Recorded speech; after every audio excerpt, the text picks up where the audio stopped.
Bonjour à tous, je suis ravie de vous retrouver dans ce nouvel épisode, dans la continuité de tout ce qu'on a vu ces dernières semaines et ces derniers mois, voire cette dernière année. Et oui, le temps passe vite. On va s'intéresser aujourd'hui au fait de se différencier dans son livret 2. Pourquoi c'est important? La VAE, évidemment, c'est pas un concours, hein, il n'y a pas un nombre de places limité par an pour tel diplôme, pour tel candidat.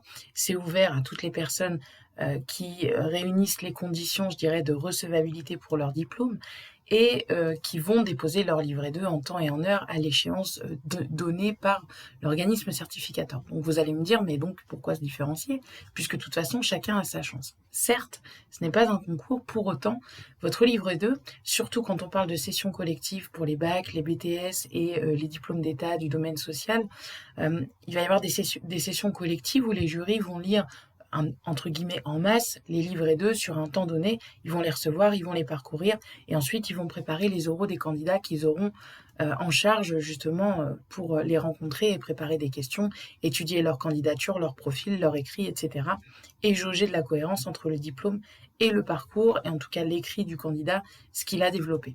En ce sens, si vous produisez un écrit qui est un peu bancal, de moins bonne qualité, avec des fautes d'orthographe, pas forcément analysées, plutôt dans l'énumération, et qu'avant vous, le jury aura pris connaissance d'un écrit qui, lui, répondra aux attentes, qui sera structuré, qui sera analysé, où il y aura une vraie réflexion de menée en amont pour proposer des compétences et une petite cartographie de ce que la personne a fait de manière synthétique, mais de façon développée et analysée, alors forcément, vous allez être pénalisé. Parce que entre votre écrit et celui d'avant, il y aura une comparaison naturelle qui se fera par le jury en disant bah là le niveau est bon, là le niveau est clairement en deçà et je retrouve pas les compétences et je retrouve pas l'attendu, le minimum attendu pour ce candidat. Dans ce cas précis, forcément ça va vous desservir.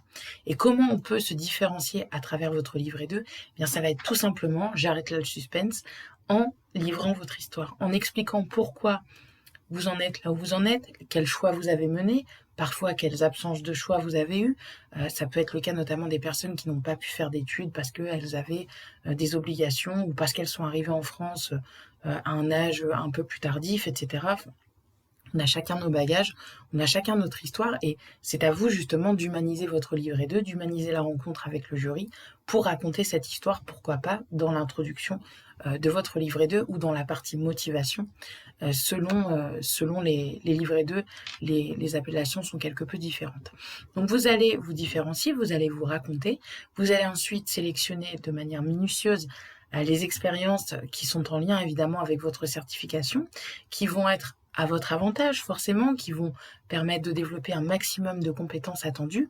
Et c'est cette somme de choix, cette succession de choix, cette somme d'expériences qui, au final, bien rédigée dans votre livret 2, en respectant évidemment une méthodologie d'écriture et d'analyse, cette succession de choix va vous permettre demain de répondre une à une aux attentes du jury et puis de faciliter ensuite la rencontre avec votre jury le jour de l'oral. Il s'agira de préparer évidemment ce dernier rendez-vous avec une autre méthodologie qu'un accompagnateur d'ailleurs vous livrera si vous êtes en accompagnement sur la VAE. Durant votre VAE, pardon. Donc vous le voyez, comme l'importance de différencier, je dirais que elle est importante quelque part parce qu'il ne faut pas tomber dans un prêt-à-penser, il ne faut pas essayer de plagier des livrets 2 que vous auriez lus et essayer de coller aux différentes expériences que les candidats ont racontées, ça n'a pas d'intérêt. Ce qu'on veut voir, c'est vous, votre expérience, quel professionnel vous êtes, qu'est-ce que vous avez à nous raconter aujourd'hui? Qu'est-ce que vous avez fait dans votre expérience qui demain justifie qu'on vous confère un diplôme et qu'on vous fasse de vous le prochain diplôme? Donc vous voyez, c'est vraiment ce que je souhaitais vous indiquer aujourd'hui.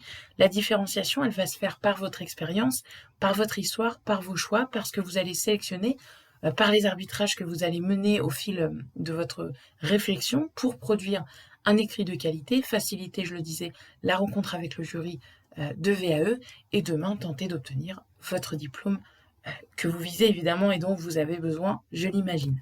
Vous avez en complément dans cette vidéo un e-book vous présentant 101 compétences à développer dans votre livret 2 avec des références et puis des petites ressources qui vous aideront, je l'espère, à aller plus loin que cette simple vidéo et ce simple épisode de podcast. Je vous retrouve prochainement pour une autre vidéo. Je vous souhaite en tout cas une très belle journée et je vous dis à bientôt.